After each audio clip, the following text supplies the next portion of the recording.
I tried my best, guys. Definitely tried to do better than I did last time. So for this statue, let's take a look at some of the process. Obviously, I primed it in a nice gray so I can get some good undertones under this green, which is a goblin green.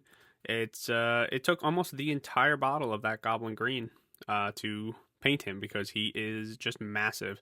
I was a little worried about the green tone, but I was happy with how this one came out, especially after everything is said and done.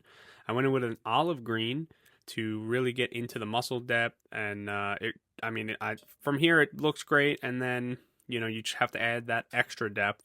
So after doing the back, I actually added a little bit of black to the green, to the olive green, and we really went in and just tightened that shadow up, and it came out beautifully. Then I added this yellow green and just went over all the muscles with that would be exposed to light, so the highlights look beautiful.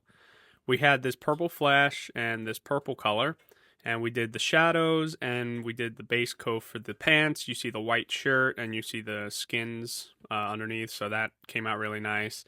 So this is what we were working with right before we did the base, and I also before I did the hair.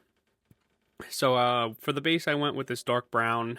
Rocks can be grayish brown, so I kind of went with this brown, and then I mixed a little bit of a black into the brown, went into some of the darker areas. Then I used that earthy yellow and kind of did highlights.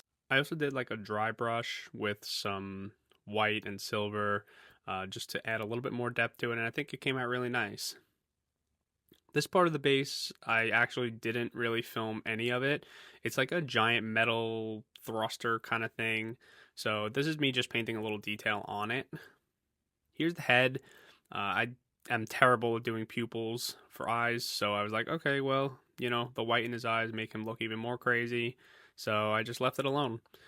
We finished it up with a matte clear coat for pretty much all of it except for the spaceship part, which I went over more with like a semi-gloss kind of finish. And I'm really happy with how it turned out. And this is definitely going to be like a centerpiece for my collection for a little while. So let me know what you guys think. And hopefully on the next statue, maybe I'll make it a little bit more detailed.